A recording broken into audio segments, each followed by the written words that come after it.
Hello gems, welcome back to my channel, Leah from Red Emerald Yoga. I'm here with another unboxing and review. I'm actually not too sure which deck is in this box. I believe it's Tarot of Prague. I'm hoping it is. I've even painted my nails to match. If it's not, well then I'm just gonna have mismatched nails and it'll be strongly contrasted if it's the other one I ordered. But I'm pretty sure it's Tarot of Prague. Let's see.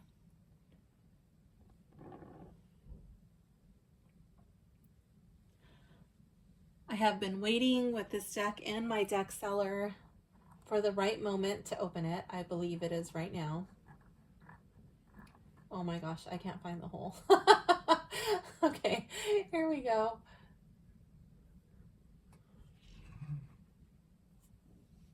I'm gonna just move this to the side, slightly off camera for a second. I'm just gonna open this box with my camera, or not my camera, my address off camera. I'm going to be very careful so I don't damage what's inside.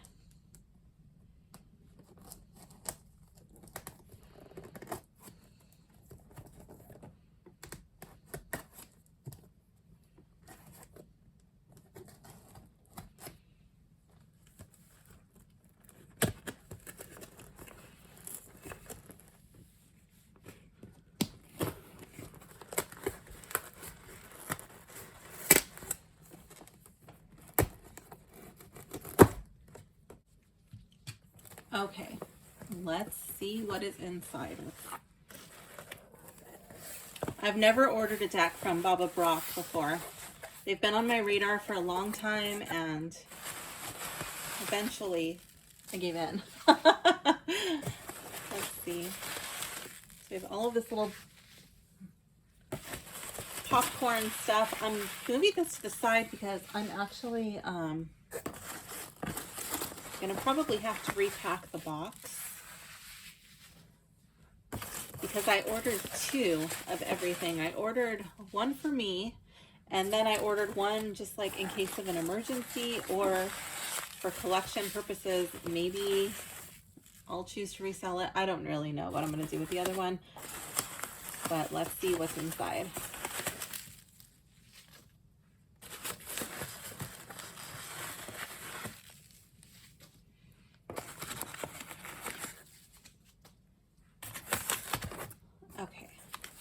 So we have this little package thing. Oh, look how cute. They gave extra cards.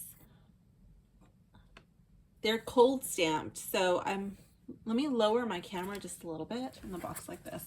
It's a little awkward for me, but it looks good for you. Okay.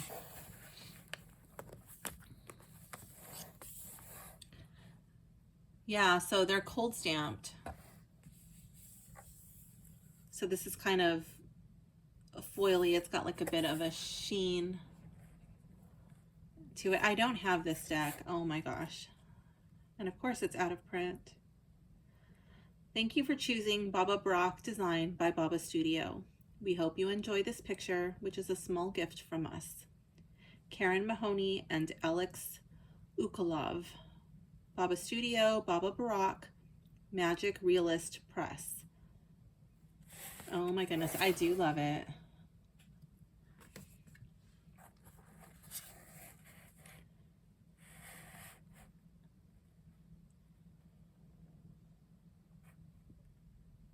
Oh, this is the one from Bohemian Cats Tarot. Very cute. I love it.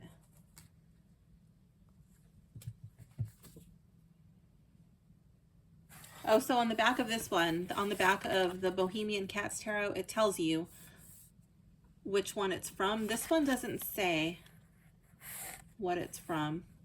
I believe that's from a tarot deck. Yeah, because it says the star. It's got to be from a tarot deck. And then we have the Hermit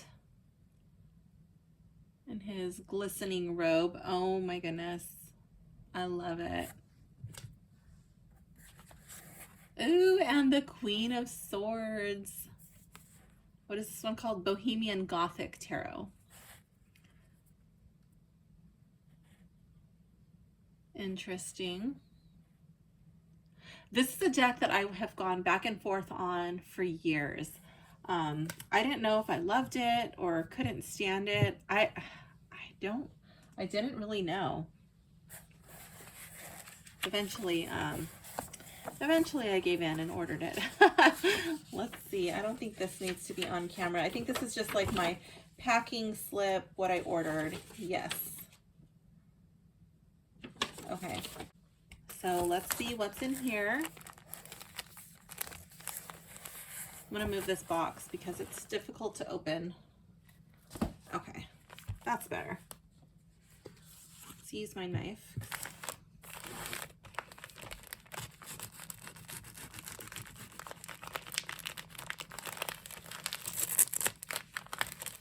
Well, I guess I could just open that. Okay. Oh my goodness.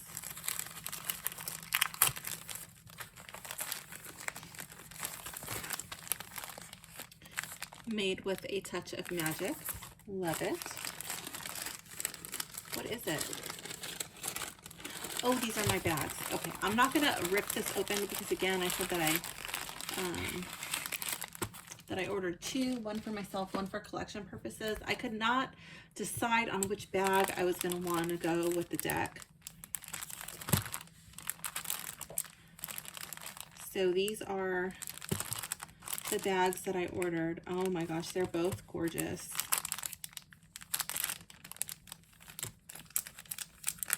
Let's take a peek at them. Okay. Just a cute little beetle. And let's see, how do we open this one?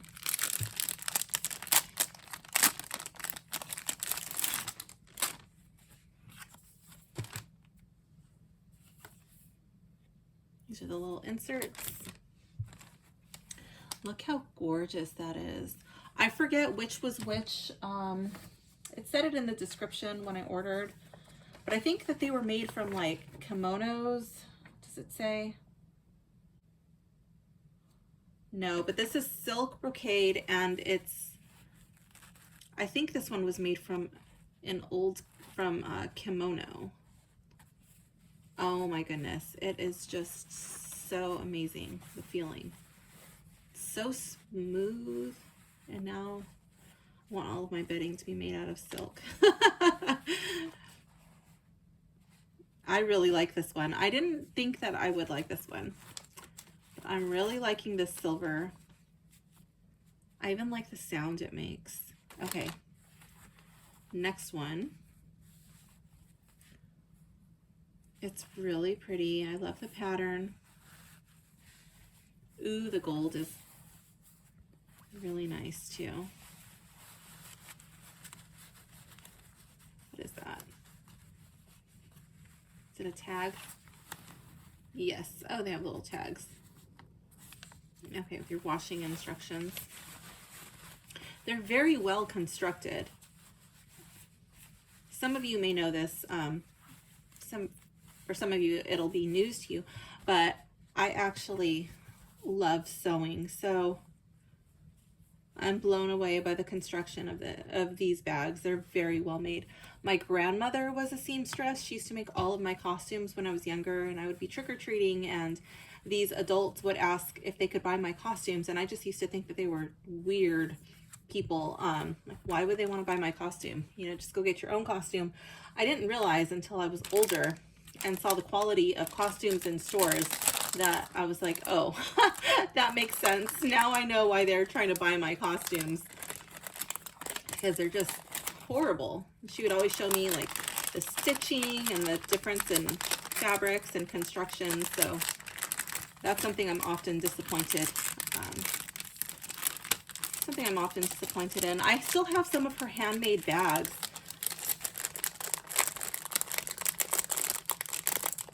She didn't make them, but they were handmade, like little beaded bags and little bags with pearls on them.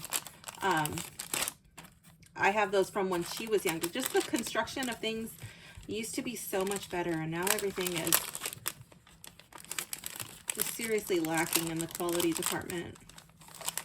So when I see bags that are made well, it brings back fond memories, and it's just like, wow, that's how it's supposed to be. Okay, so the bags, I love them both. This one is my favorite, but this one's a close second. Now, I don't know which one's going to match the deck better. Probably the pink one, but we shall see. Oh, let me show you, because I was opening it over there, but you probably want to see, like, if you ordered a deck from them, how would it come? So it came like this. They're really snug and secure in there. There's paper on the sides, and then a little bit on the edges to keep them from moving. There's not much in terms of like side wall protection. So, I mean, these come from overseas. These come from Ireland. But my box did come in good condition. And then we have books down here. Let's see.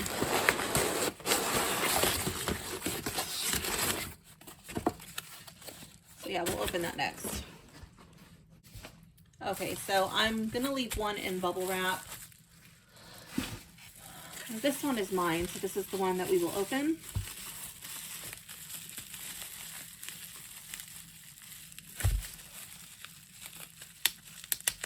There's a lot of thought that went into that. It's like my my go-to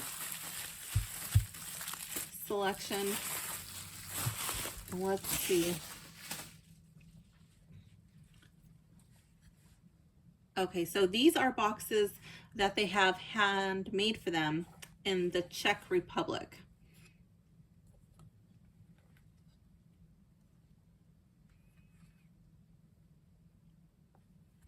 Let's see how they open. It is very, very nice presentation. I like that. It's very pretty. And then this is the little way that it lifts up. A couple pieces of popcorn in there.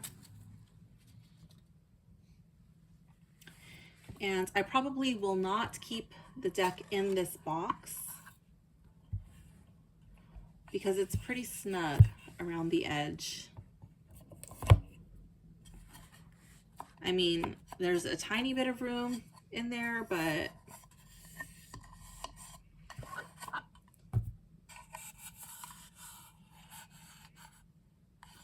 where this little thing attaches on the inside, I do feel like a little bit of a nub, not very much. I do like the little handmade signature in pencil, hand drawn. And then also on the top, there's a little nub, two little nubs on the inside from where this little prong attaches. So yeah, but the box is nicely constructed. I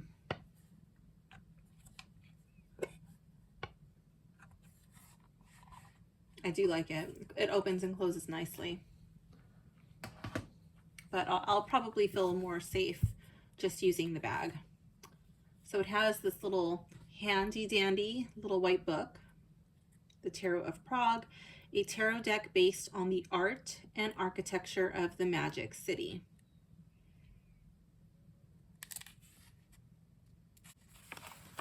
On the inside, it says, Prague doesn't let go. This old crone has claws. It has to yield or else. That's a quote. That was my dog jumping off my bed. That's a quote by Franz Kafka. Okay, it goes into the Tarot of Prague. It says, Magic Prague, city of the Baroque and the Enlightenment, yet also a place of Gothic enchantment, alchemists and phantoms, the fantastic and fantastical. Ever since the reign of Emperor Rudolph II, who filled Prague Castle with curiosities and wonders, and a succession of practitioners of astrology, astronomy, and alchemy, Prague has been known as a city steeped in art, esoterica, and the occult. The surrealist André Breton called it the Magic City, and this name is as true today as ever. We designed the Tarot of Prague in 2002 to 2003. and wanted it to be a vibrant expression of the city in which we had recently come to live. The images are collaged from thousands of original photographs of the streets and houses, the murals and statues, manuscripts and drawings, and even from the games that make up Prague's rich visual treasury. Each card is a picture in its own right, and many are so strongly narrative they seem like illustrations from fairy tales that might have been, or traces of stories half remembered. Our 2016 edition was in part a farewell to the city, as we finally moved the studio to Ireland, but it was also a thank you and a wish to return. Kafka was right. Prague doesn't let go, and we continue to love this place. This little booklet will give you enough basic information to begin to use this deck. Enjoy the cards, which we hope will give new insights, both into the tarot and into this most magical city. So it goes into learning the cards, spreads, how to begin a reading. It gives you the Celtic cross, a 3-card spread, the Prague threshold spread, and then it goes straight into your meanings, your majors, your minors. It's pretty basic. It's like your standard little white book with not very much information. Let's open this up out of the shrink wrap. Oh, we should probably look at the other books before we get into the deck.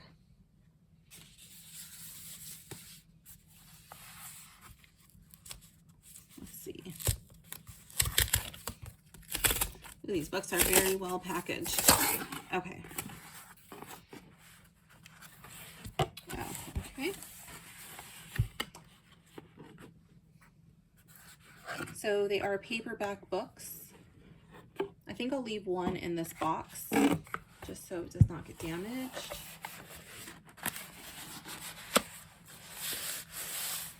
So it's really nice. It's actually pretty chunky. It's a good size. I thought it was going to be smaller for some reason. Not height-wise, but the width. The depth, I guess. Okay, on the back it says, Prague is the city of alchemists and mystics, golems and ghosts. Associated with magic throughout its long history, it is the basis for a remarkably powerful tower deck.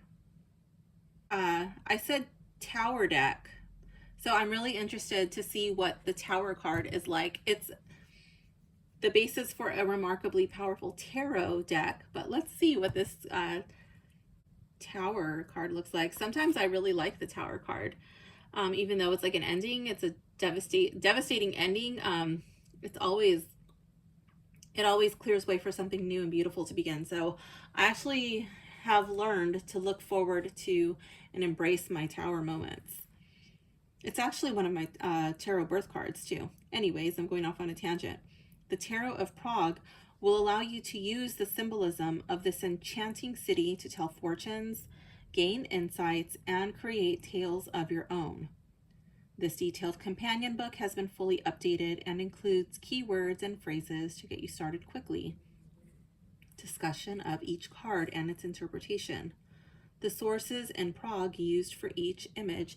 Those are all of the things that I really love to dive into. I love when the artist, when the deck creator includes that information, and that's one of the reasons why I will sit and connect with my deck before putting it into my working rotation. I'll sit and go through the entire guidebook. I do appreciate it. It says how to use the deck, including an original Prague threshold spread.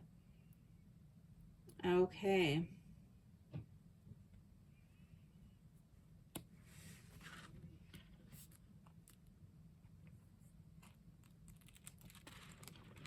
So it does look like it is a pretty in-depth book. Oh my goodness, I got another card. I probably have one in the other book too. What is this? The 5 of Wands. Oh my goodness. And the wands are cold stamped. They really come to life. I'm trying to get it to pick up for you.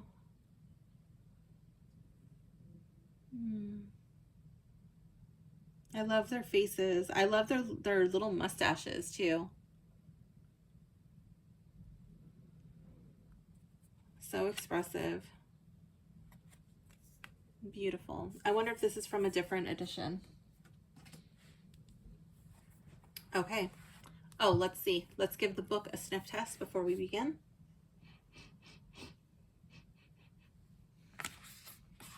It's a little bit stinky, but it's not a stinky that makes me sneeze. It doesn't make my nose like cringe up, and it's not giving me a headache. It's just a little stinky.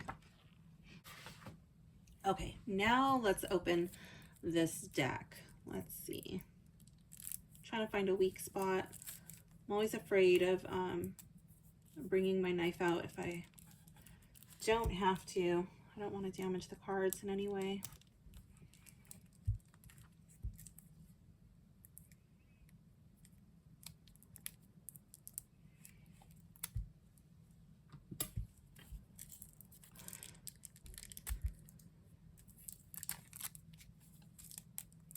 I was debating between this deck and another deck today. I was like, oh, which one do I open? And this one was the winner. I'm excited. Okay, so we have our little card cover. Let me lower my camera really quick. Okay, that's better. So we have Tarot of Prague by Alex Ukolov and Karen Mahony. I hope I'm pronouncing Alex's name correctly. So this is copyright 2024.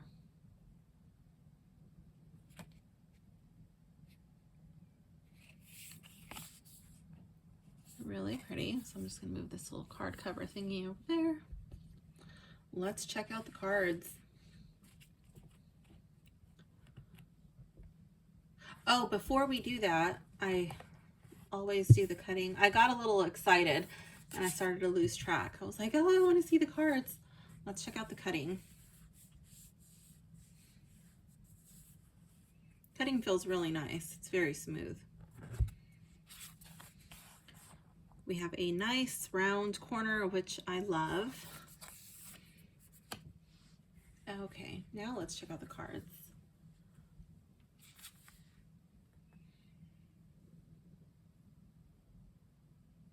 Love the dog. And I love all of the little stars on his knee, on his tunic. It's probably a constellation. Or maybe I don't know. Let's look in the guidebook.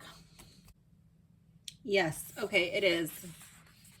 It says, the Fool is depicted as being outside of the usual order of things. Rather than flesh and blood, he is made up of stars. The figure we have used is actually a depiction of Aquarius. I love it. I'm gonna love this guidebook for sure.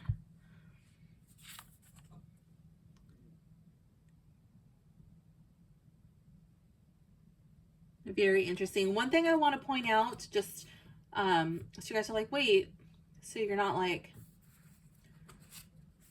thinking, but I thought you hated collage decks. I don't hate collage decks. They're just not my preferred style of artwork, but I was really drawn to this deck.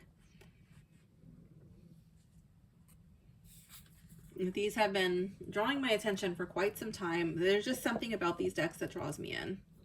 And you'll hear my random ramblings as we go. I don't know if you can hear my dog snoring over there. He's very happy.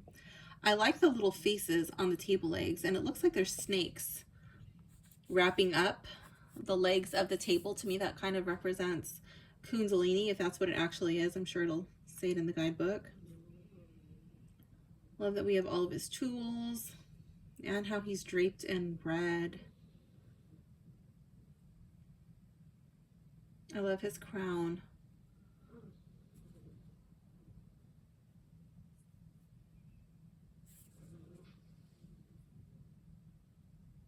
Oh, it looks like we have Mercury over here. Or maybe that's Hermes.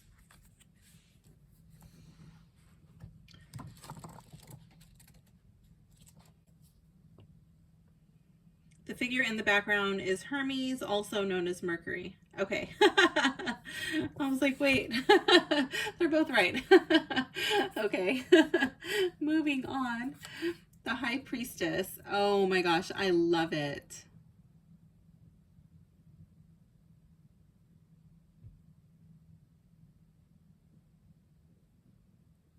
Oops, I don't even know if I was glaring you out. I wonder what these cards look like with one of my lights dimmed. Let me see.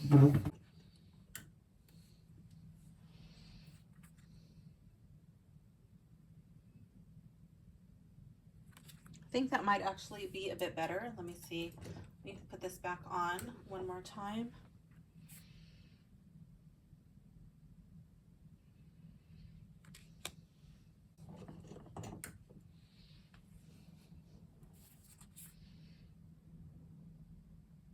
I think I like it better with the light off. I hope you do too. Okay. So right now I have a light over here behind me up on the ceiling, and then on my wall I have two lights over here. And then I turned off my desk lamp over there. That's the one I turned off. So just so if you're wondering like how you might light your table. I love that there's a dragon wrapped around the ball. That's really cool.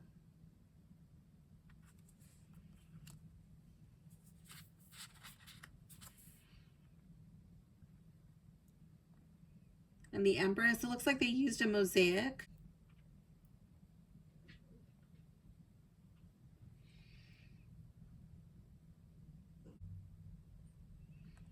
And then we have 12 stars on her halo crown thing. I assume that would be like a nod to the zodiac. Not too sure. Again, we'll have to go through the guidebook. I'll have to go through the guidebook. This video would be way too long if I went through everything with you. The Emperor.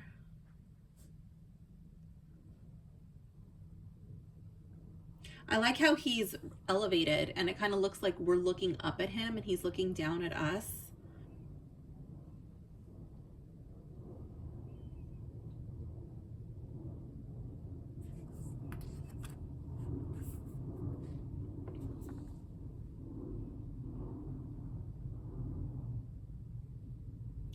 The Hierophant. And what is this person doing? Like, is this person begging for knowledge, begging for information? I don't know, but he's the only one in clothing. He's the only one who's robed, and the other one is vulnerable. He's exposed.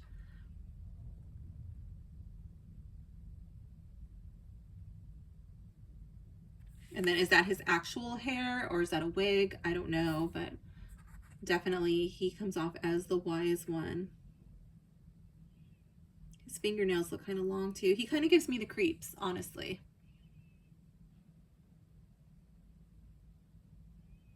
I love that library though. The Lovers.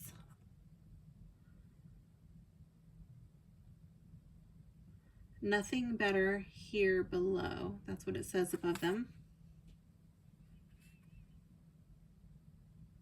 Definitely have our nod to Adam and Eve.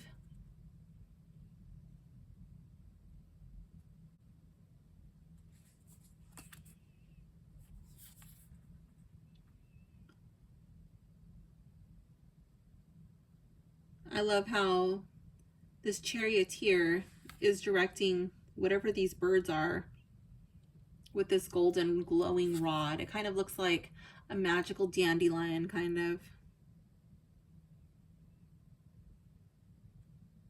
Definitely gives off Bimana vibes.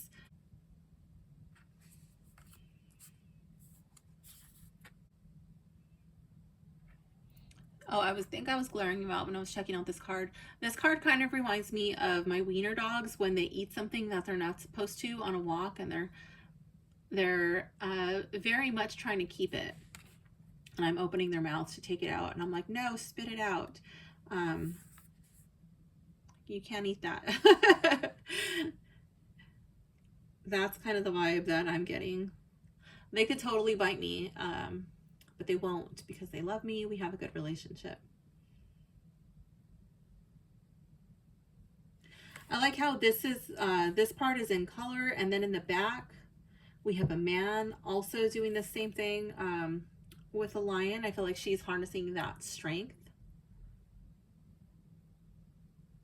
But she's also still at the same time very feminine, very soft. I don't really know why she's dressed like that. For me, it just seems a little bit weird, but whatever.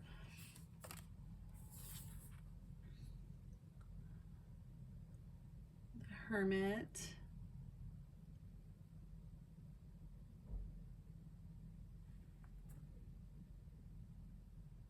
I like this one. He's coming down. Like, to me, it seems like he's reintegrating himself into the village.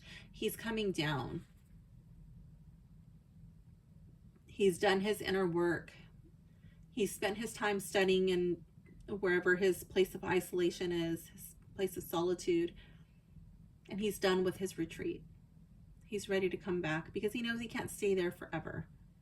He has to reintegrate himself.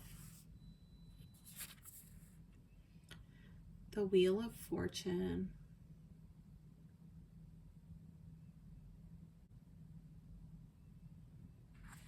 I believe those are probably like nods to astrology.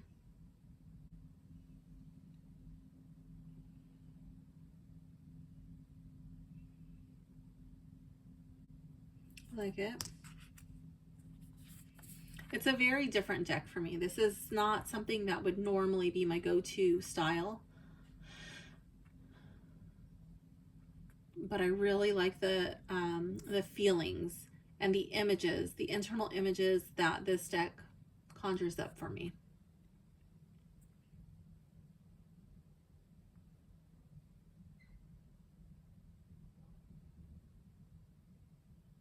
This Justice has her eyes wide open. She looks very serious.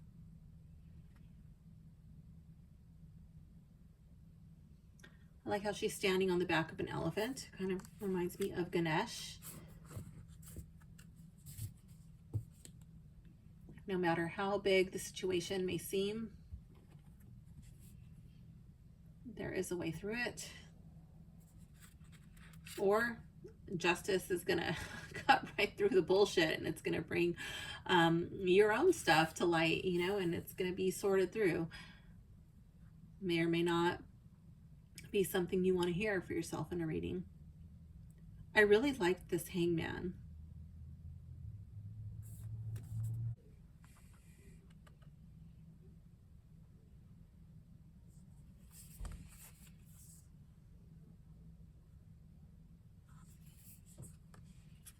I have my neighbors outside. They're making a lot of noise. They're kind of noisy. I may have to mute this video.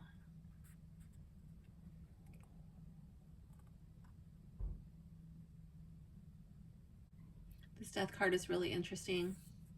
It's really pulling me in.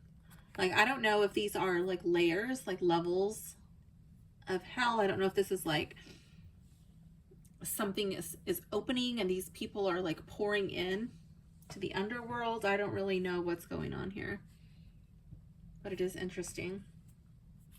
Oh, there's 2 death cards. Okay.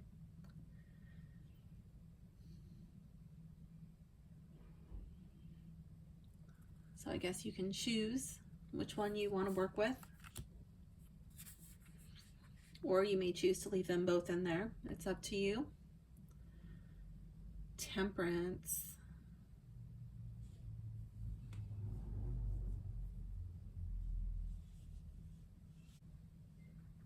It's a pretty card. It's kind of weird because in some ways it kind of looks like she's wearing a very sheer gown and it's just rippling, and in another sense it kind of looks like it's just her body and the gown is behind her. And she's dripping. I guess it depends on your interpretation of it. Like the fish.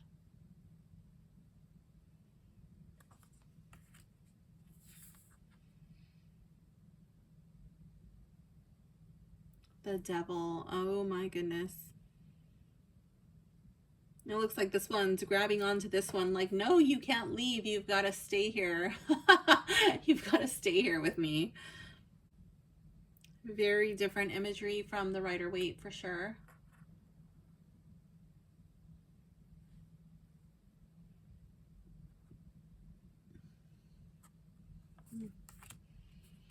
All right, here it is. Here's the Tower.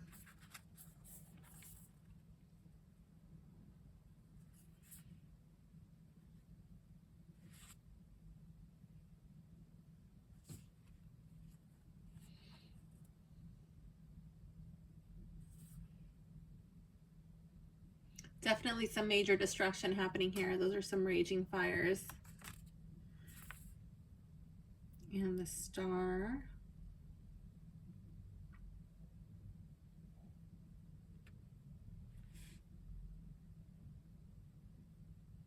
Looks like there's something written up at the top, but I don't know what that says. Maybe it'll explain it in the book. I'm sure it will.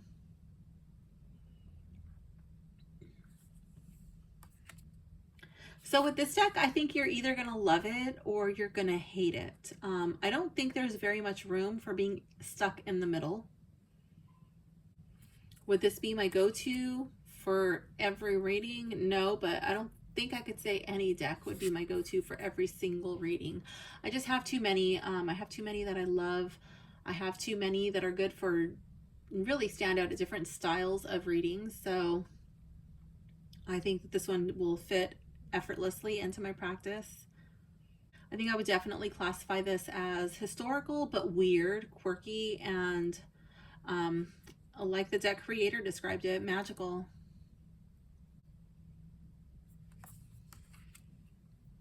I'm definitely very glad. I was debating on it.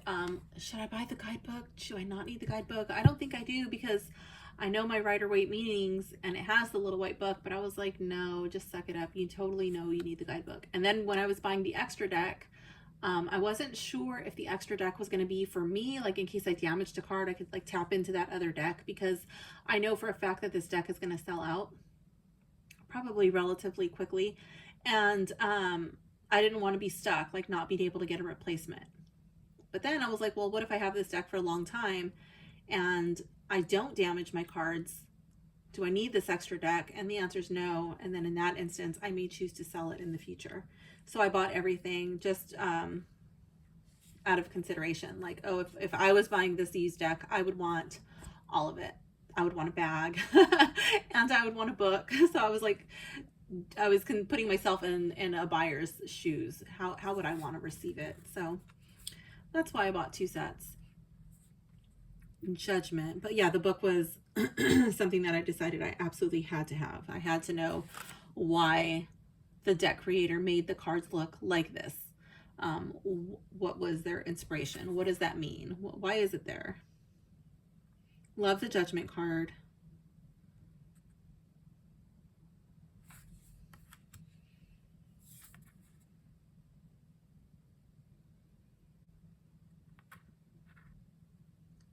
That blue is really pretty. Ooh, okay, so now we have a nod, a throwback to the old style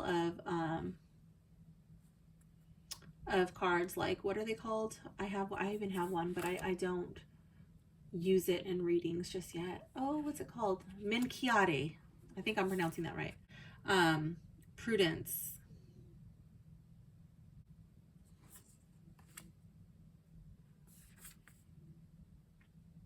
Okay, so now we have our wands, and then this is the ace.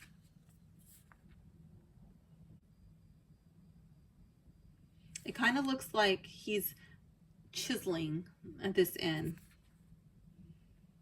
I could be wrong, but it looks like wood, and like he's creating like a 3D relief of the city. That's kind of cool.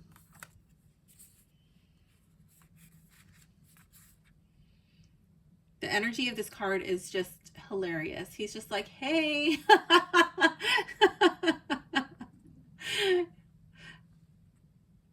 Look what I can do. I love it how it's like the Two of Wands and it's like curiosity, getting excited, making plans, you know, and it's depicted as a younger person.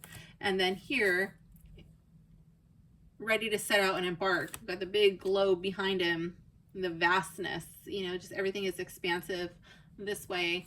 And he's doing the same kind of motion, like, hey, and now he's ready to set out. That's really cool.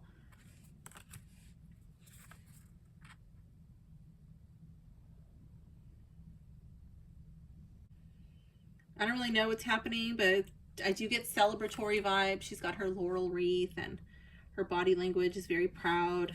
Maybe they're getting ready for a wedding or something of that nature, some sort of big celebration.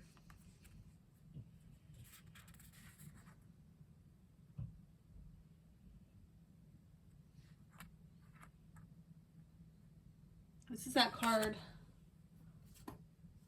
that I got. I wonder if this is exactly the same.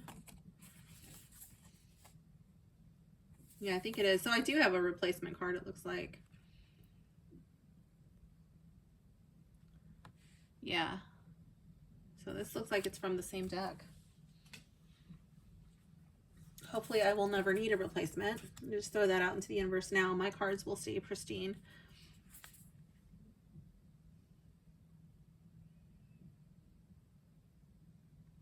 This one's interesting. So instead of people coming to celebrate him, we have kind of like that scene happening in the background. The victor, the hero returning.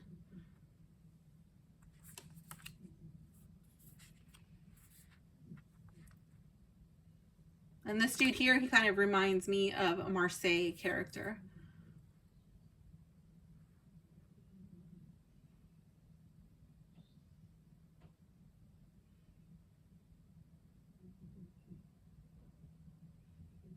I love it. He's still got the higher ground. There's all of this commotion happening below. Said we have some sort of battle or game or something happening down here. That's neat. I love how the town is behind him. It definitely gives off like he's defending his home or his castle or his country type vibes to me. Oh my gosh, this card is so cool. I love the little heads on these wands.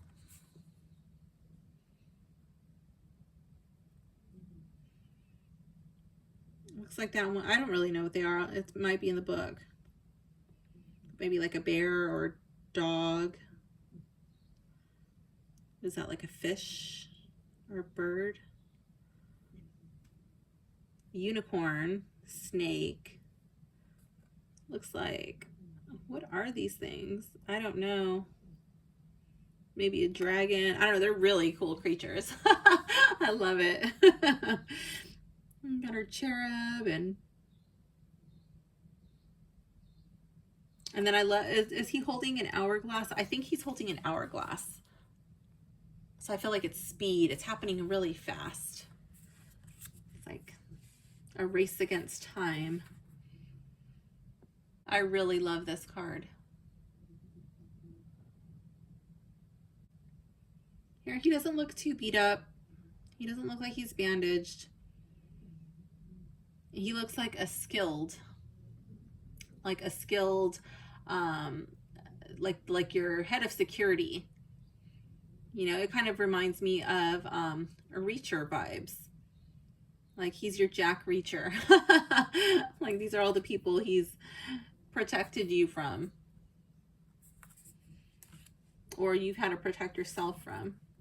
10 of Wands. What is happening over here? He looks like a wooden man.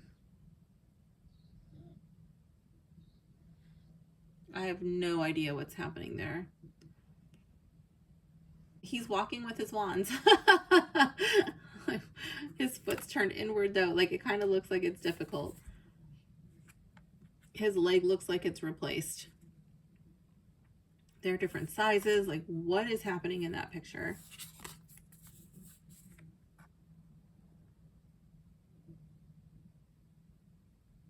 The page is cute. He definitely looks like a messenger. He's got his little letters in his hand.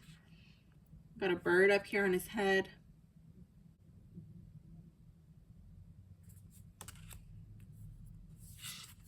Oh, this card's gorgeous.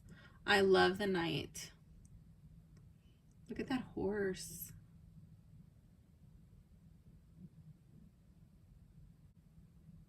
Very cool. So I don't know if you can tell or not, that style is my preferred style in the cards. My favorite aesthetic wise. But I knew what I was getting into when I ordered this deck, so. This baby looks like an old man to me. It looks like an old man stuck in a little tiny body. Like his face looks old. His hair looks old. It looks gray. It's kind of funny. Good cheer and let us be joyful. This little dog kind of reminds me of the dog from The Never Ending Story. I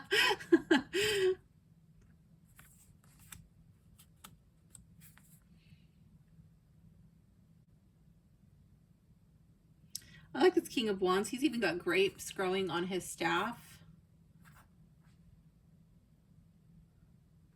Love the colors. It's very Leo energy coming off to me. He definitely wants to be seen. And I also like how there's a knight depicted behind him.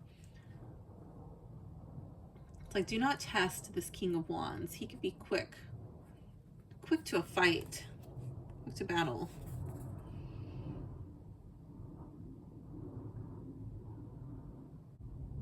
The ace is cool. I'm sure there's like some symbolic meaning behind the lion in Prague. I'm not too familiar with it yet. Ooh, I love this.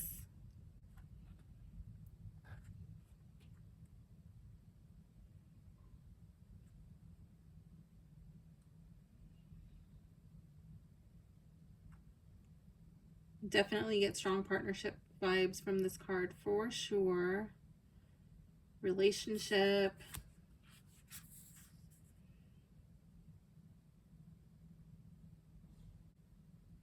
I definitely get the feeling like she's ready to party. Her cup is being filled here from the heavens. I kind of get like, and this is just my first impression, but these two kind of seem to be giving off a little bit of restraint type of vibes to me. Like these two are not overindulging just yet, but I could see if this card was up in the reverse, that there would be no holding back. There would be a lot of indulgence happening.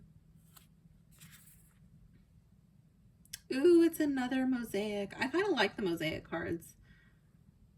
I like that he's not sitting. I like that he's standing, contemplating. He's like about to get up, about to make a decision, but he's just really thinking about it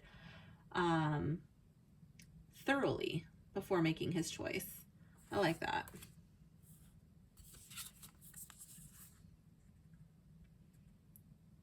Oh.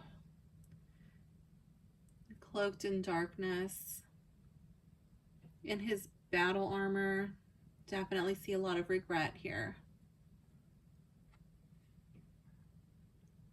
Because he's in his armor, I feel like he's regretting his own decisions.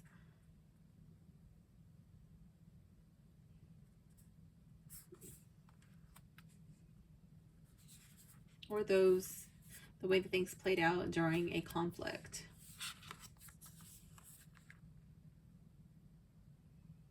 Definitely get childhood vibes here. These babies are hilarious.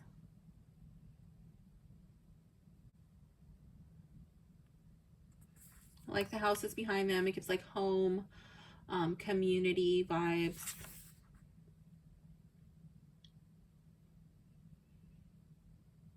This is really cool. Or the Seven of Cups. I like that. And it appears that he's reaching for a lion again. Again with the lion.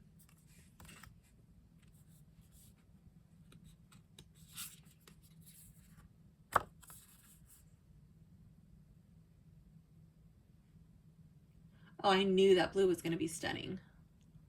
Yep, it sure is. I like this card.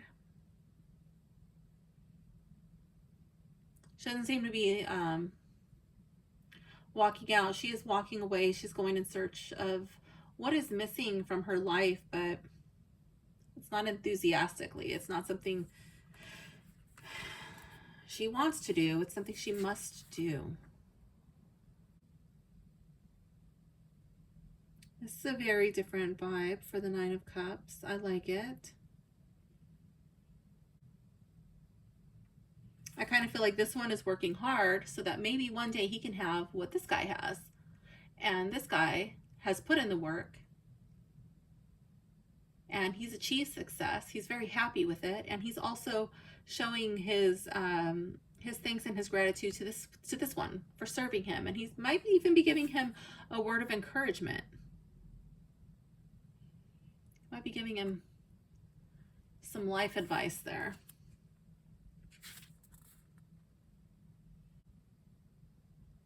With all of this stuff up here, I do feel like it's celebratory. It could be a wedding. Definitely get the family vibes. I feel like he's very happy. He's achieved a lot. He's very comfortable. They know Dad loves them. This one's like, please, Dad, can we do this? Can I have this? And the dad's listening and everybody's listening. Or maybe he's telling a story like, Dad, did you see me when I did that thing? You know, did you see the way I did it? I think this is a mermaid. I like how the mermaid is the surprise in this card.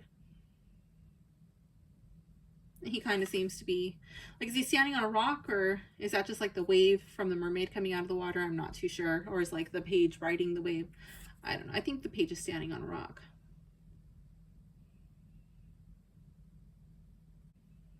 I like it. Oops, I'm glaring you out again. That's something I'll have to be aware of. And the upside down horse. I'm sure that means something.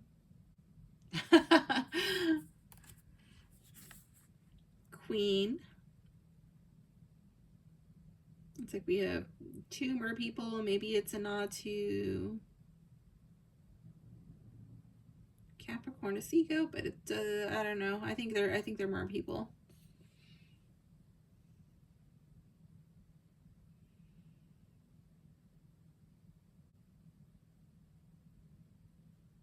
I like how he's just sounding this shell. I just hear it coming through the card. Like,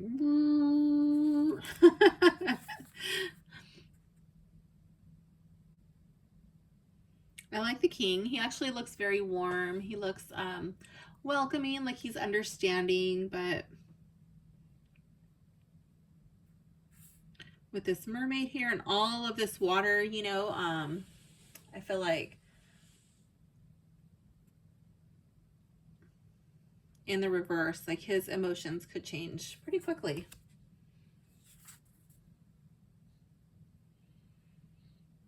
I like the way that looks with the little things coming down from the Ace of Swords. I feel like that's like new ideas, but they're like ready to take flight. Or just like a download from the universe. Like you're just getting this information. Like you just know.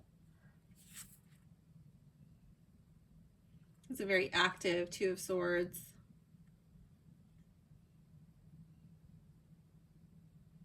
The lion's face is just hilarious. I love that. So like, is this Two of Swords, is she like fending off information? Like, nope, I won't hear it. I'm just going to keep my blindfold on.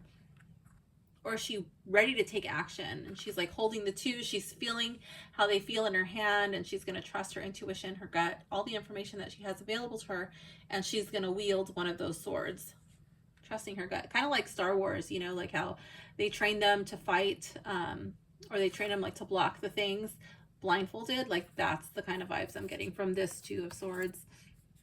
Very different than I normally get. I like this with the two little cherubs here. It looks like, yes, they're cradling this broken heart. Like, yes, the heart is broken. There's been a pain, but like, you're not going to break from it. It's not going to break you because we're here to catch you. We're here to support you.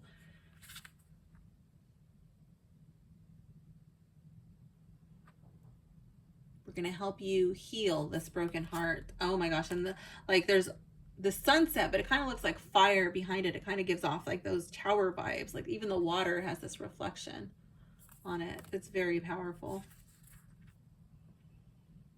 So is this one. Oh my goodness. This card is, I think I was glaring you out again. Sorry in advance for all the times that I am going to still continue to glare you out. I like this one, how they're in opposite directions. Like, whoa, that's just really standing out to me so strongly. Is it like, this is the thing, but you're gonna sleep on it. You're gonna look at it in a new way. You're gonna take some time to heal. You're resting.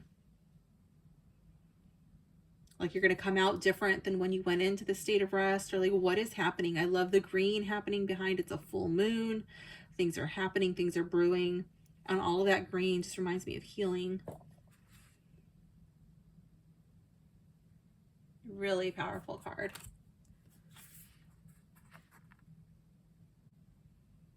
Ooh, and the 5 of Swords. This dragon kind of looks like he's from a bad neighborhood. Look how he's holding those swords. Like he's holding them like you would hold keys, you know? He's ready to fight. And he's like, no, you guys are not going to come to my lair and slay me. They're running.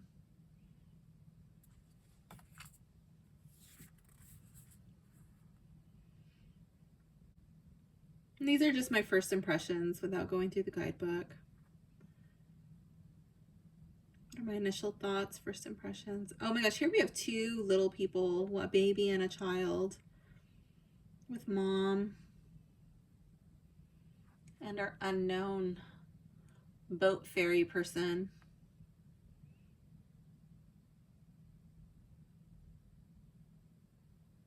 I'm always so drawn to the children in this card.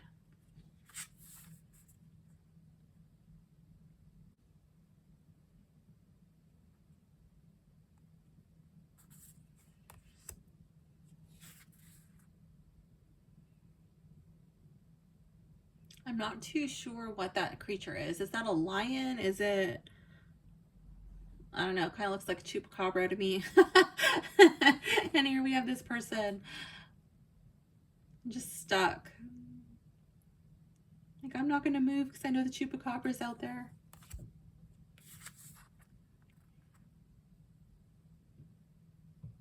I really like this card. Oh my goodness.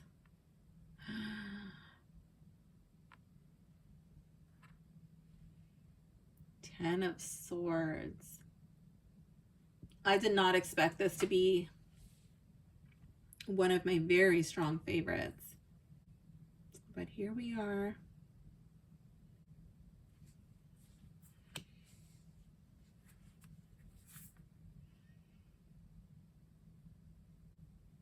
I like how he's getting a bird's eye perspective of the situation. He's really learning all he can.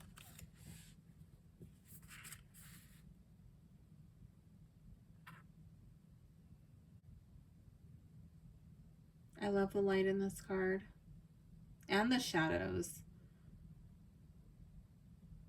Like, is he leaving again? Is it sunset? Is this fire? I don't know, but he's charging. Is he running away from this like potentially burning castle, or is that the entrance over here and he's got to like charge in? I don't know.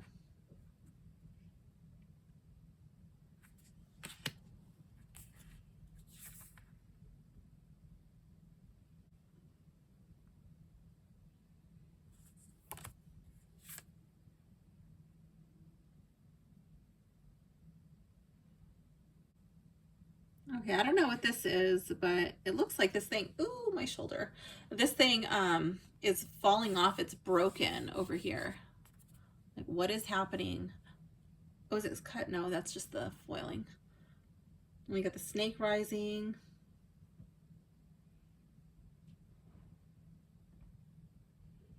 I'll be very interested to see what the book says about all of these cards. The Ace of Pentacles. I love how it kind of gives off like yellow brick road vibes to me. Like, whoo, follow this yellow brick road. It's like tempting.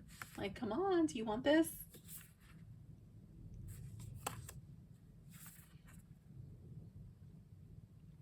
Oh my gosh, he's holding these pentacles, but he's kind of giving off fire dancer vibes to me.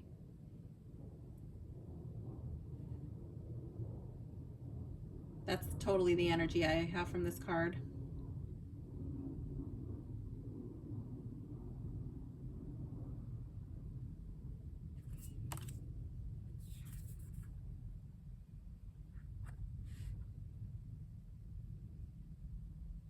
Oh, is this a concert? I see the violins up at the top, or cellos. What is that? I can't really tell. I can't make it out.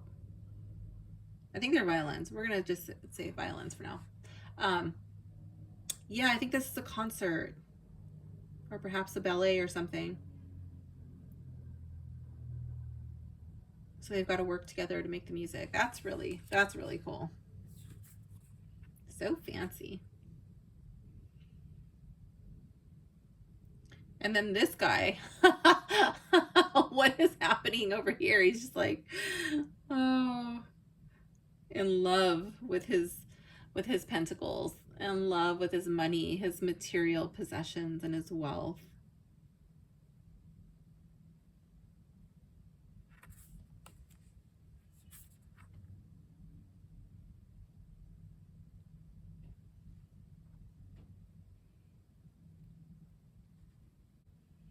Definitely get the despair vibes. It's kind of like, woe is me. Like, oh, take pity on me. Like, I'm not even gonna, like, your baby's naked, lady, and it's snowing, and you're over here like, oh, somebody help us. Like, at least wrap your freaking baby in your apron or something. Good grief.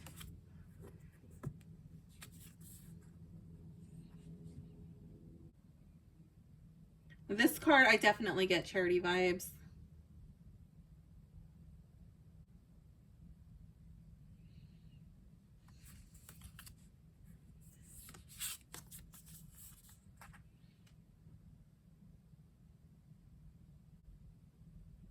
I don't know what these creatures are. They kind of look like wolves to me. And this guy doesn't really seem to be paying much attention to them. But I feel like he's waiting for his pentacles, his garden to grow, waiting for it to ready to be harvested. And it's very green all around him, but this isn't like that overflowing. So he might be looking at it like, oh, come on, hurry up. Like waiting for the right moment to pluck his pentacles before the wolves come and take it. Get a different energy in this deck for sure. I like how all these little doll looking people are all working together on this wrought iron fence. Love that. I definitely get like skilled craftsmen vibes, like they're proud of their work.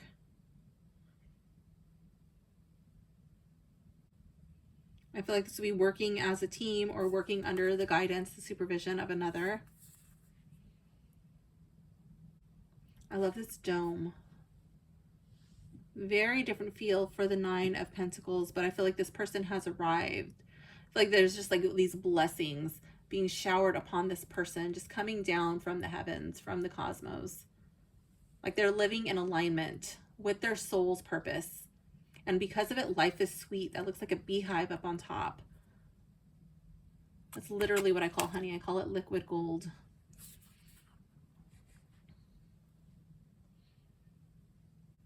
And the dog. It really bothers me when they take the dog out of the Ten of Pentacles. That bothers me so much. I love that the dog is here and it's so prominently featured. Love the family. I love the generational wealth, but I also see like the dog and the man is like loyalty. Like they have a duty to each other. I love the Page of Pentacles depicted here with this, oops, I'm off camera, with this little whatever it is, this little building, like a model, like he's learning about it. He might be studying, I don't know. I love the robes, but I also love how the doors to this little library are open. And that's where the pentacle is. Like knowledge, you know, well, knowledge is valued. Knowledge is wealth. Learning about it. And instead of having him in the fields, here he is at the courtyard. And I like that. Is he like, oh, actively awaiting his orders? Is he waiting for his troops to assemble? Is he waiting for instructions? Is he waiting to partake in some ceremony? Like, what is going on? We have this muscular, lean looking dog who looks like it can run, probably. Maybe he's going on a hunt. I don't know if they're ready for duty. Again, with the dog, I get like loyalty vibes.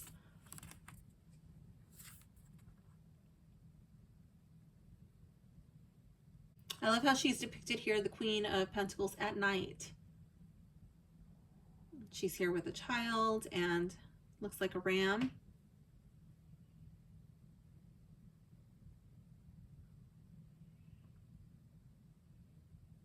I could see that as like a nod to Aries, like going after your dreams. I could see that as like protection, like a fierce protector, very motherly. I could see this as also like taking care of what you love, fiercely guarding what you love, all the time.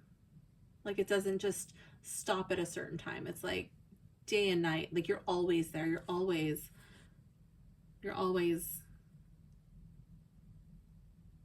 tending to those you love, to what you love.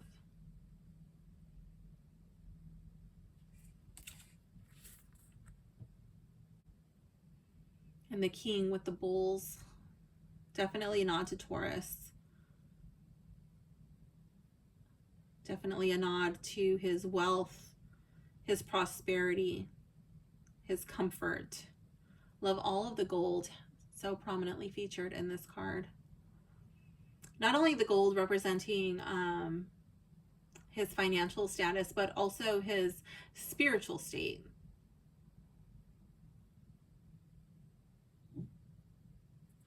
Marley agrees. She always chimes in at the right time. So now I'm going to pick my favorite card. Let's see. I love the Fool. I love Magician, the Empress. I don't know if she's going to make it in my final one, though. Ooh, the Hierophant. There's actually a lot of cards that are going to be in my favorite. Love the Hermit, but he's not going to be my favorite.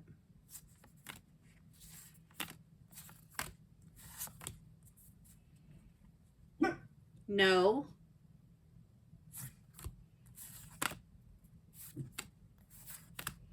I was really excited to see the Tower card, but it's not going to make it into my favorites.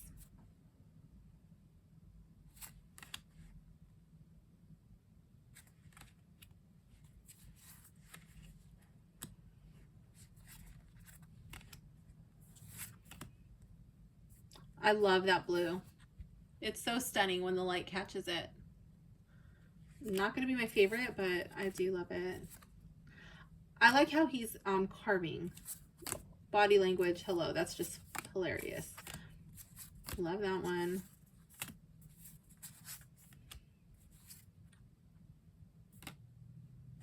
Really like that one.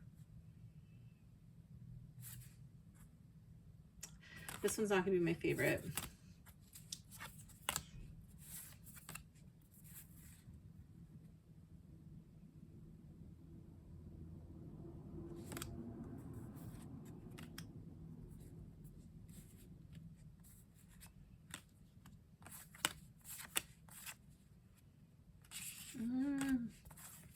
There's some that like they should be in my favorites, but I know that they're not going to make it in the final running because I know that there's cards that already beat them out, so that's why they're not going into my favorites. But this deck actually has a lot of cards that I love.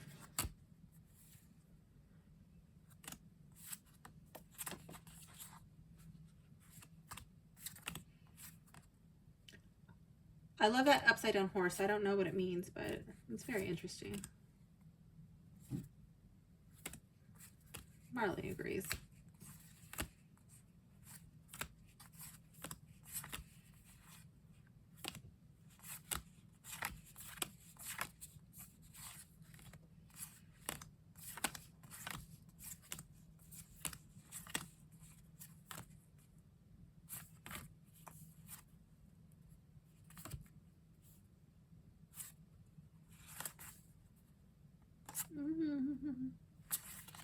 Okay. I like the way that these cards sound. The sound they make when they glide against each other is really nice. Did I smell these cards already? I don't know. Let's give them a sniff test. Slight smell. I guess it smells metallic. Yeah, it kind of reminds me of new tools is what it reminds me of. Okay, I had to scoot my camera back a little bit.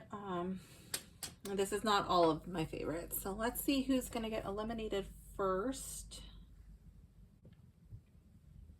When they're all laid out like this, you can definitely see how they have different art styles. That's one of the reasons why I held off on this deck for so long. I was like, I don't really know how that's going to make me feel. And I didn't want to buy a deck that I would not want to use. I don't want to buy decks that I don't think I'm going to like. Even though I do like this dragon.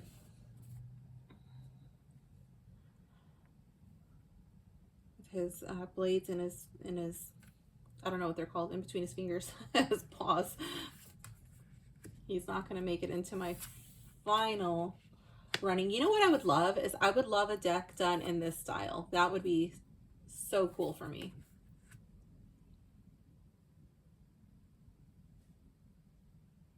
Even though I really love their faces and their little mustaches, they're just not going to make it in my final running.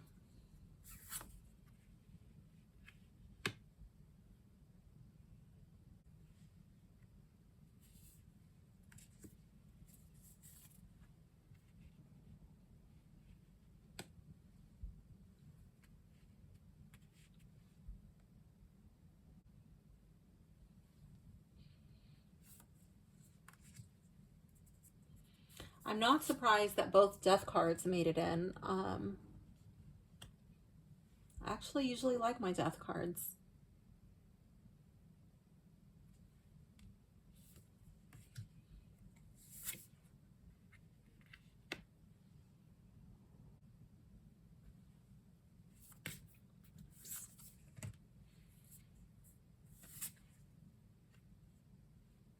Wait, that's upside down.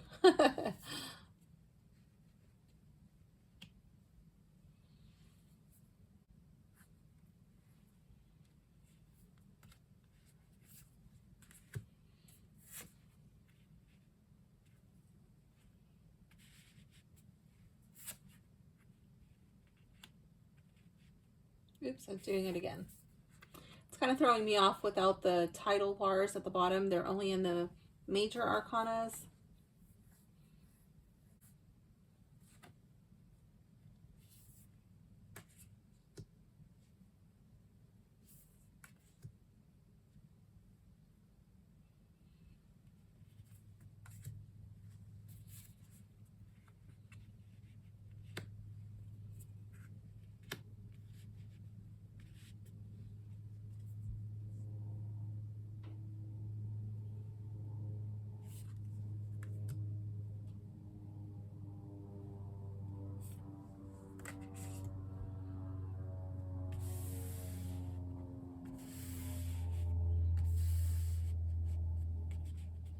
Trying to bring these in a little bit closer so I can get a better look at them.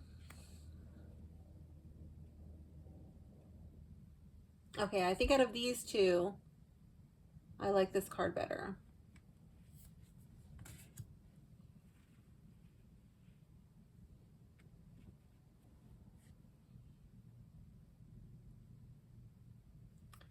And out of these two, I like the Nine of Pentacles better, even though I love this High Priestess.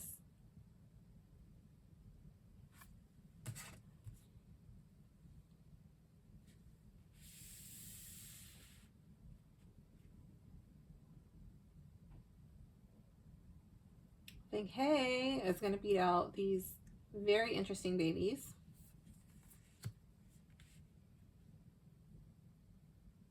Okay, so we have two death cards.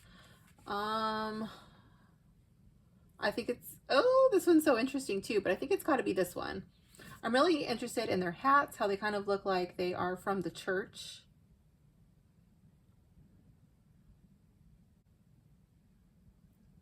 That's really drawing me in.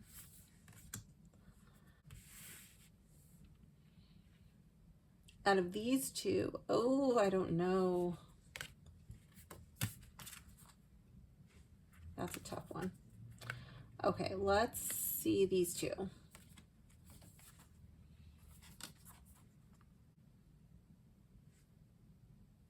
I think three of,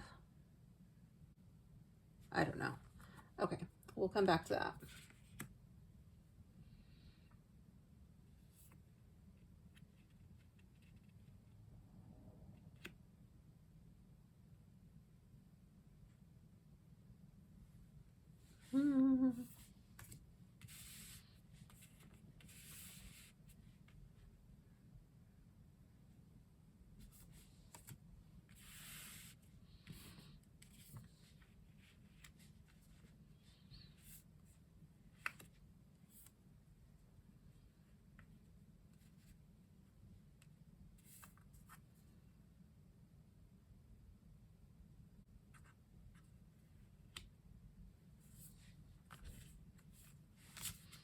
I think my favorite card in this deck is actually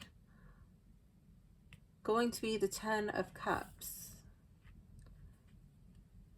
Not so much based on the imagery. I do like the imagery, but it's also going to be on the interaction between the people depicted on the cards. I just love this little interaction that they're having between father and son. That's what's doing it for me. Okay, let me go over my list. Okay, so the guidebook and size, I love the guidebook. The cover art, look and feel. I think the cover art is absolutely stunning. I love the cover art. And that's just a beautiful, it just didn't make it into my final card, but that's just, it's so pretty.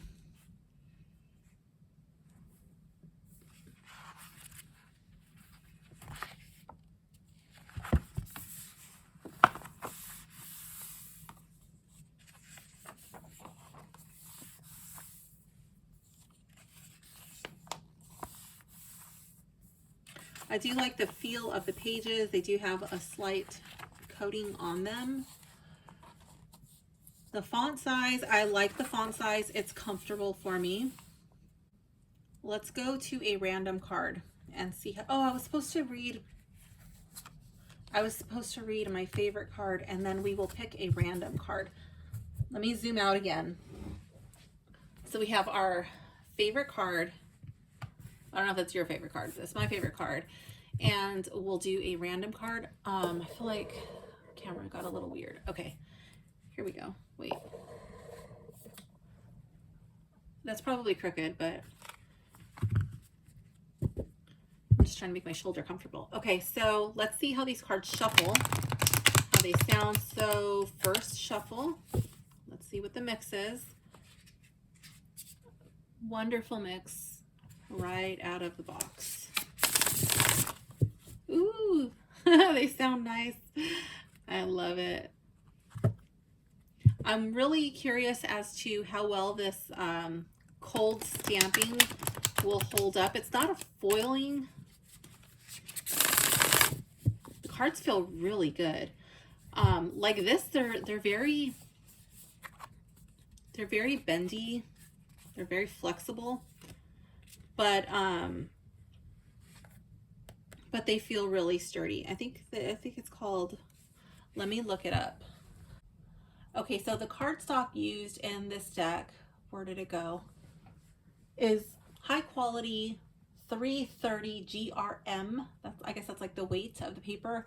Plain cardstock with an inner carbon layer. And it also says that there's no metal in these cards. So they do have a metallic smell to me. They smell like tools, but there is no metal in here. It's an ink that's used. And if you are allergic to metal, this will not give you any allergies, okay? So I just want to point that out. The smell does not mean that's what it is.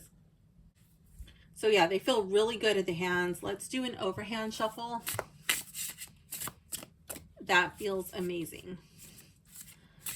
I do like that I got the good mix of cards already, so they're somewhat mixed up. Because in this way, I feel like it kind of takes a while to get a really good shuffle. But we're just going to pick a random card. That feels so good. I love the sound. Let's see. Our random card is the Page of Wands. Okay, so let's read these two cards and see what the guidebook has to say.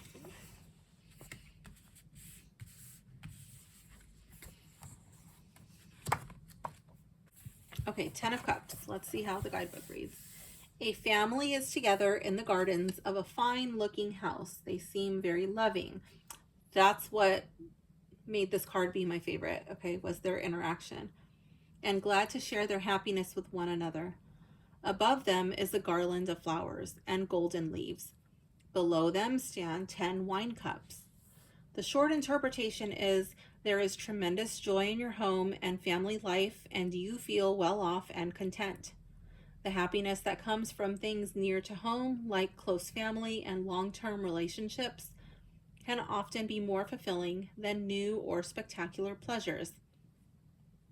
Recognize the deep joy of your domestic tranquility. Its value can't be overestimated. Then they give a fuller interpretation. Wonderful world, sheer joy in life, family and domestic happiness. So those are your keywords. It says this card is about happiness and good fortune in all things, but especially in familial and domestic areas. It's about being well off in a material sense, but more than that, it's also about finding contentment and harmony and a general sense of peace and well-being. It can also stand for any family event and for improved family relationships. It's about the happiness that comes from close long-term relationships and also the conscious appreciation of that happiness. The image in this card shows a large family, grandfather, parents, and children, all smiling and apparently at ease with one another. They seem both happy and relaxed to be together. Around them are the sunny gardens of a palatial mansion.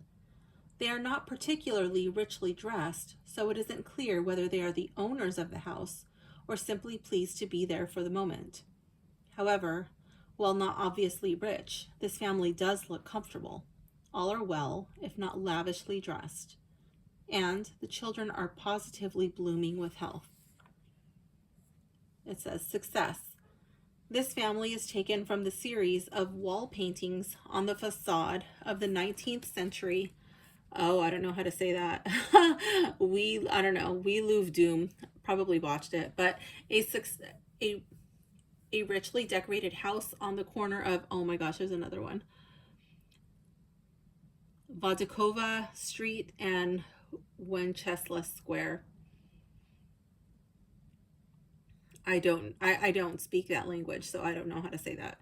The gardens in the background are those of Wellenstein Palace.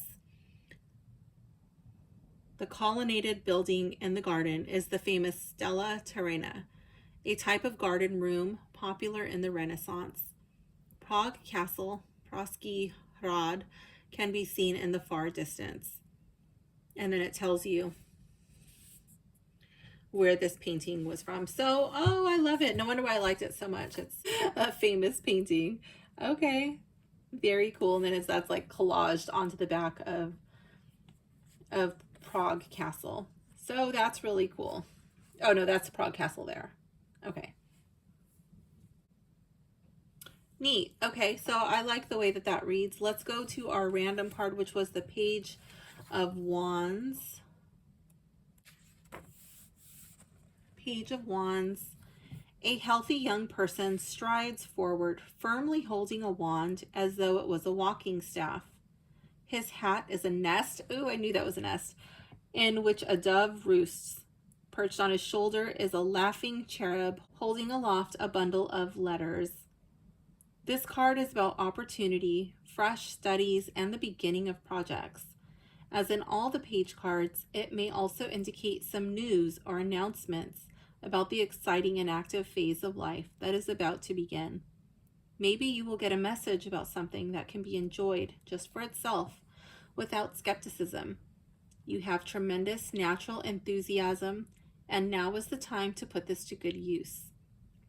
It has a fuller interpretation, which says, eager to get things going, enthusiasm and originality, keen activity, news or messages about action.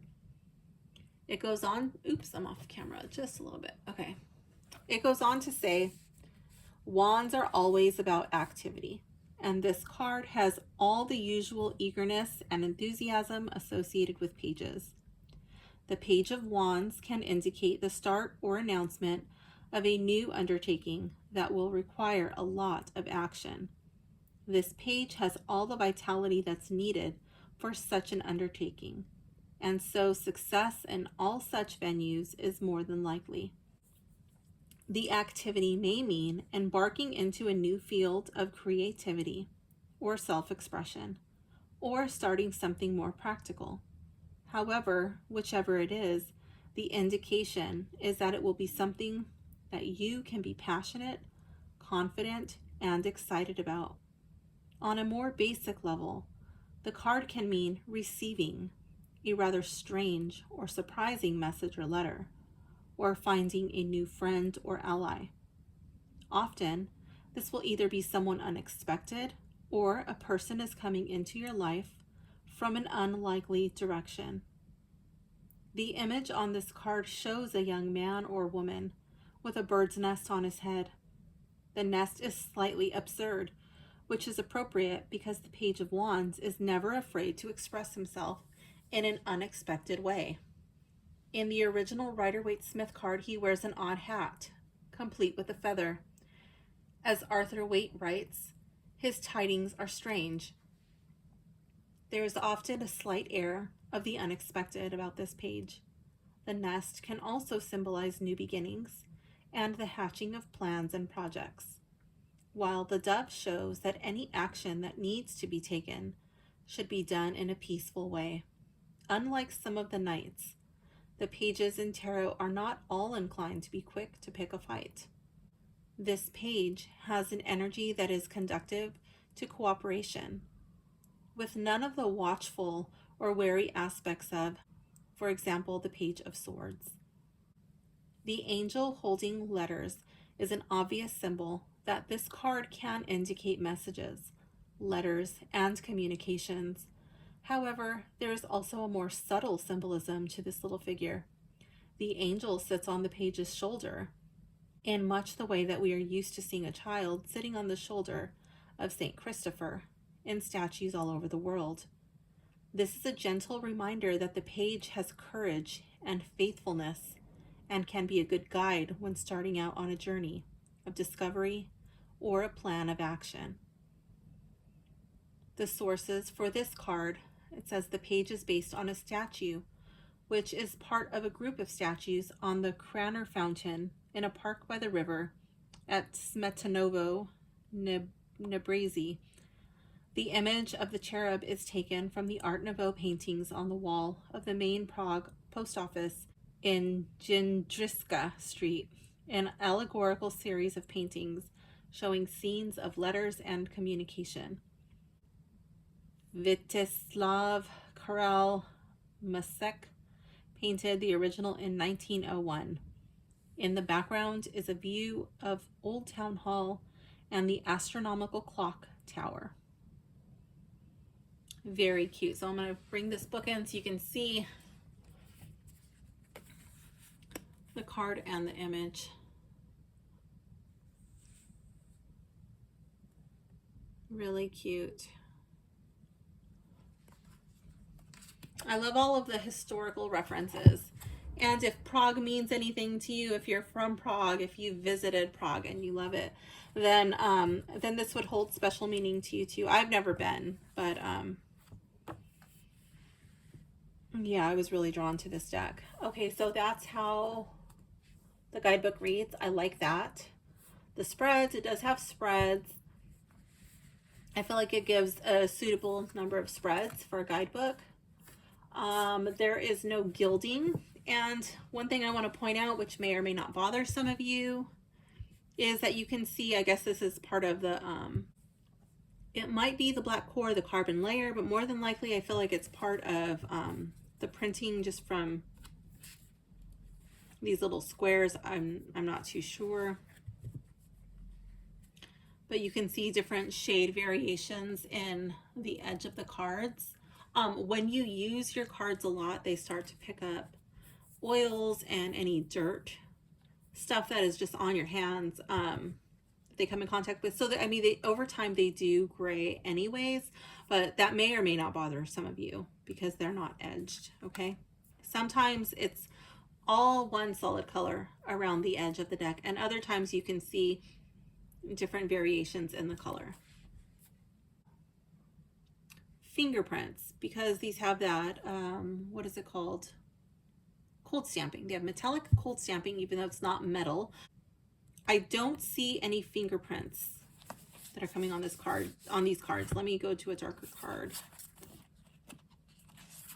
Here we go.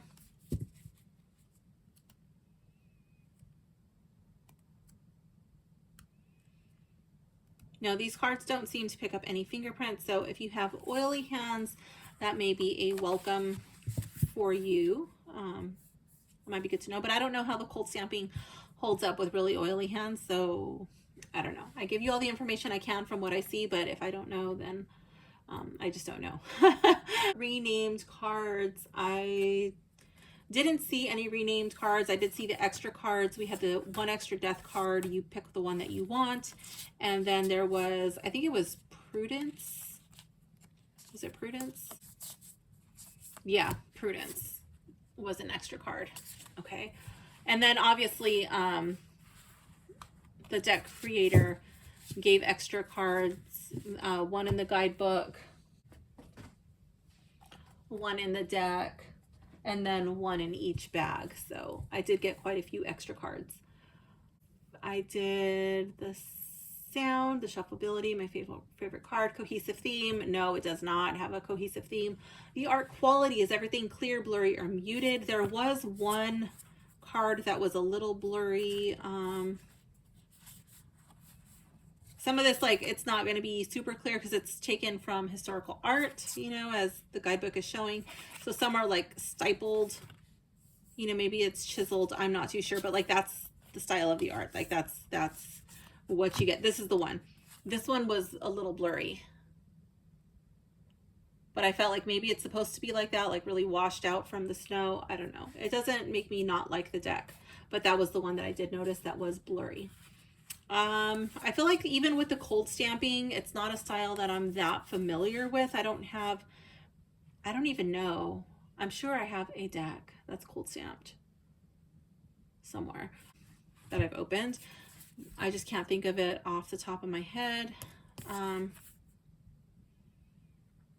Only at certain angles is it distracting.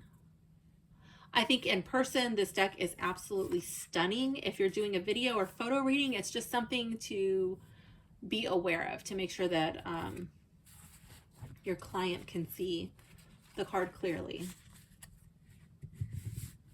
You might want to shimmer it for them for special effect. Is it for newbies? Probably not. I feel like you should probably have your Rider-Waite meanings down and then branch into this deck.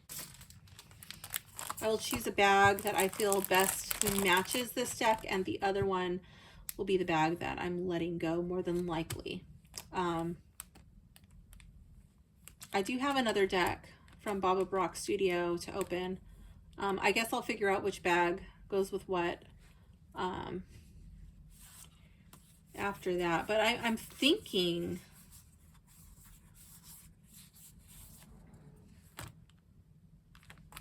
more than likely this will be the one, but I'm not too sure.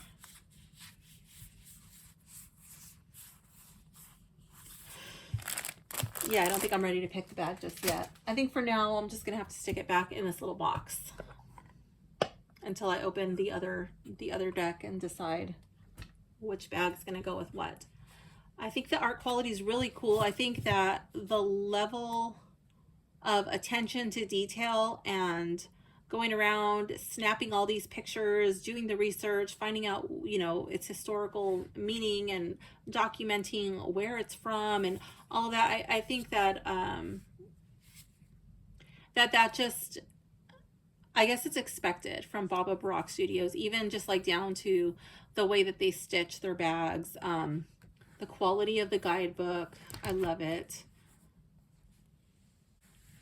The deck that actually sucked me in, I went online to purchase a deck, was from the Bohemian Cats Tarot. I got an email saying that it was back in stock, and then that's how I ended up with this deck and the other deck that's waiting to open.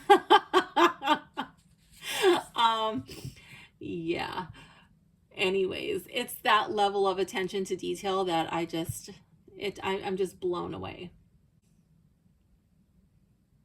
Who might like it? Who might not like it? Who might like it? I feel like this is a deck for tarot collectors or for people who love Prague. I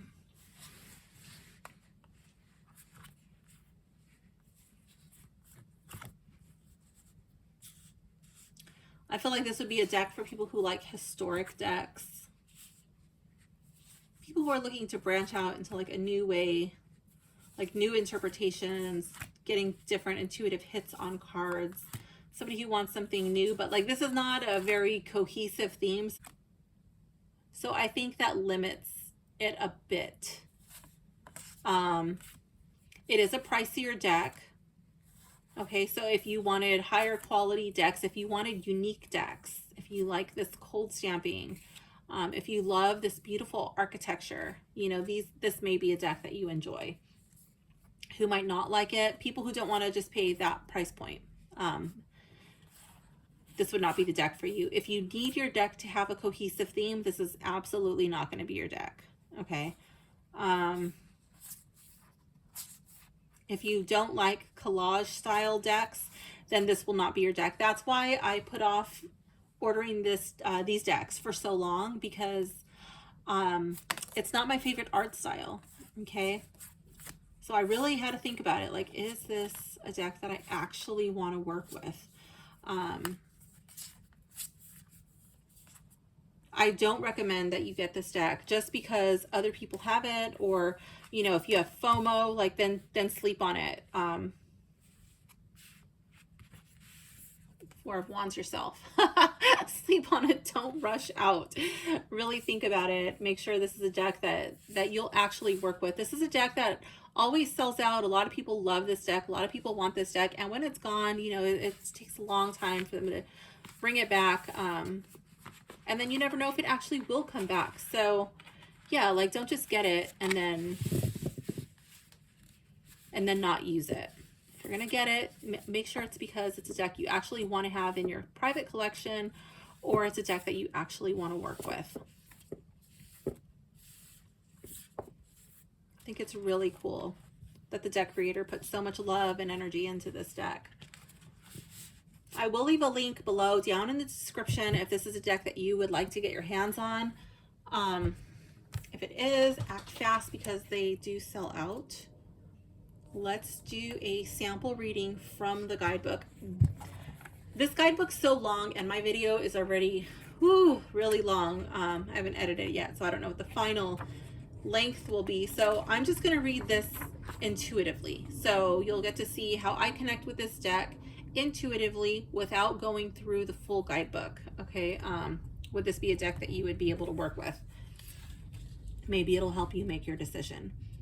Okay, so let's see. We have a 3-card spread, a 5-card spread,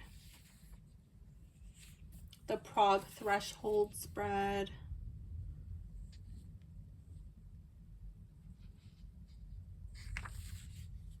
and then I like how they give you a sample reading, so you could see if you're familiarizing yourself with new spreads or how to work with bigger spreads than a single card or a 3-card reading, past, present, future. That may be beneficial for you. So I mean, it is set up for a beginner, but I think that if you're a beginner, it's challenging to auto translate, at least it was for me, the Rider-Waite imagery to another deck. I didn't get another deck until I knew my Rider-Waite. And then the next deck that I got was Everyday Tarot, which is still Rider-Waite based. You could see what it is in the card. So that's how I branched out. And then once I was really familiar, what was the next deck I got? Do I even remember? Well, I got an Oracle deck, but what was the next tarot deck I got? I think it might have been the Lightseers Tarot. I'm not too sure. Don't quote me on that. But I think it might have been the Lightseers Tarot, which was pretty close to the Rider-Waite. But even sometimes that one would be like, wait. And it would take me a few seconds before my brain could conjure up the image of the Rider-Waite card. I could read that deck intuitively. Okay. I think this one might be a little bit more challenging to read intuitively than some of the decks that are more geared towards beginners. But the guidebook is set up. I feel like the guidebook is set up for beginners, but I don't feel like the deck is a beginner deck. So let's do this Prague threshold spread. Sometimes I go off on tangents, so thank you for bearing with me. I get excited. Okay, let me see.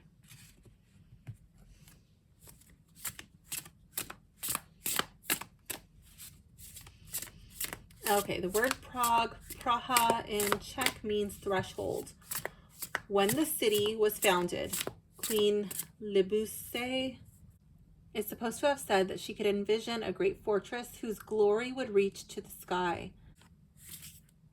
She commanded that the castle that was to be built be given the symbolic name Prague, Praha, from the Czech word for the threshold, pra, as this indicated that even great lords would have to stoop before it. The Prague threshold spread is a fairly simple 5-card spread that I devised especially for use with the Tarot of Prague.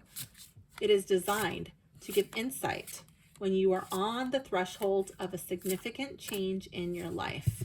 All right, so this is just going to be a sample reading, but at the time of recording this, we are still in Mercury retrograde and Venus retrograde shortly after the eclipse. So, yeah, there's a lot of changes happening. There's changes happening in most people that I know. There's changes happening in my life. So, yeah, it makes sense to do this spread right now. Okay, let's cut the deck and card 1.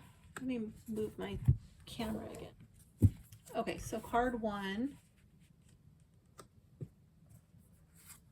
card, oh, it's off camera, card 2, oh, yeah, it'll fit, card 3, card 4, and card 5. Okay, so let's begin. This is going to be a sample reading for nobody in particular. If this reading resonates with you, then great, take it and run with it. Consider that a synchronicity from the universe, and if not, then just consider how this spread reads for me without having familiarized myself really with this deck or this guidebook, okay? Card 1, where you are now. This is the current situation. Here we have the 2 of Cups in the reverse. And again, this reading is for nobody in particular, okay? So here I see a relationship, a partnership. This does not have to be a romantic relationship, but I feel like there would be a strong emotional connection, a strong emotional bond that is on the verge of ending or has recently ended, okay? This partnership is not vibing well anymore. What lies on the other side of the gateway? What is the outcome of this step? So I see this as I see this as an ending. I'm stuttering over my words, and it's not even a complicated tongue twisting type of sentence. I feel like there are things that need to be said that have not been said. Okay, I definitely see that as a blockage in the throat chakra in this relationship. Somebody's holding back something that probably should be said. What lies on the other side of this gateway? The outcome of this step, this ending, the Star in the reverse. I see that this would be something that needs to be healed or something that won't be healed. Perhaps there is a person who is asking for help or is constantly needy, okay? And they're always reaching out to one person, the other party, but they never take the advice. I could see that as like a resistance or a roadblock to your own healing. Okay, I'm not saying you personally, but the person. One person in that relationship. Oh, Marley's saying it's you. Okay, card 3. Card 3 and 5. Issues you need to consider or actions you need to take. The 2 pillars of this gateway. So I feel like these cards would be read together. 9 of Pentacles. Know your worth. And Justice in the reverse. That this situation, this relationship, this partnership is not fair. Okay, you're being undervalued, you're being underappreciated, you're being taken advantage of. Know your worth.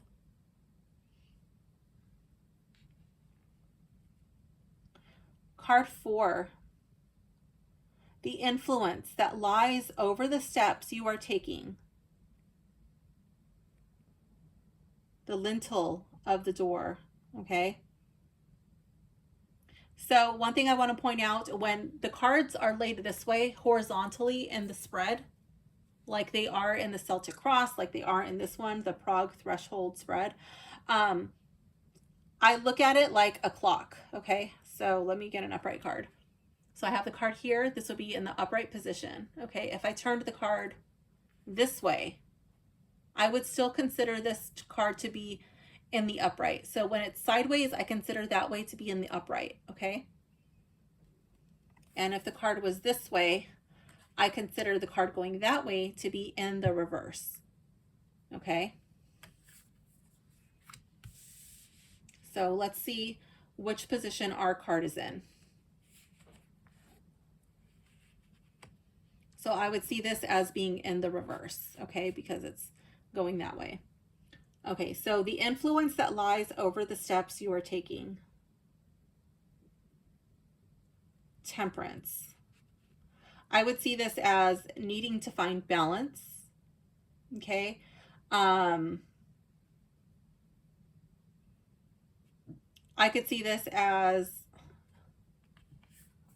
I'm really drawn to all the fish. Okay, and Aquarius energy is an energy of radical change. I would see that this just needs to be like radically changed. The fish, I could see this as a nod to Pisces. Like, what is your intuition telling you to do? Okay, Pisces are also runners. When Pisces are operating in their lower side, when they get scared, when they get challenged, Pisces do have a tendency to run. And so this is the influence that lies over the steps that you were taking. Maybe both parties are scared. Maybe one party's scared to make a change. Maybe one party's scared to get their shit together. And maybe one party is scared of being taken advantage of. They're like, you know what? This is just not something I want to invest my time, my energy, my mental health into, because like, for what? Like, why are you here? Why are you coming to me? And there's no balance.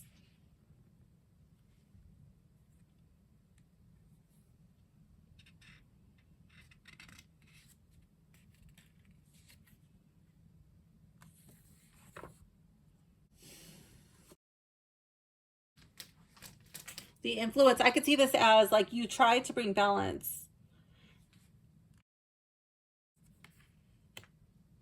You try to help this person not overindulge in a temperance. I could very much see this as a card of addiction.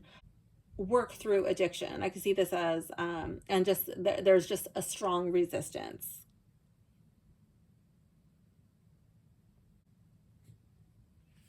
And then this card being underneath the star, like when this relationship is severed, you know, like what's going to happen to that person. But I feel like this justice card is saying that's, you know, it's not your problem.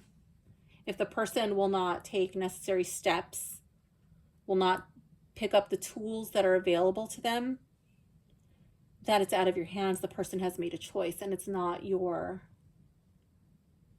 decision. Oh my God, I'm so drawn to the elephant.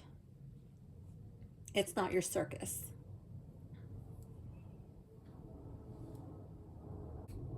I would just see this as an unfortunate situation for both parties, and that this relationship is not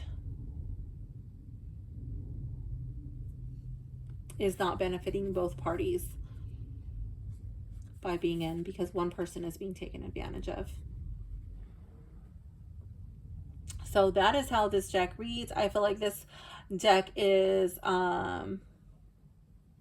it's blunt. It's to the point. I'm trying to soften it up over here a little bit. I feel like this deck does not want to sugarcoat at all. I feel like this deck just wants to be direct.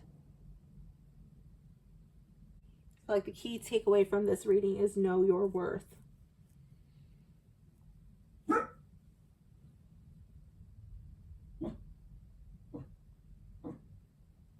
Marley agrees.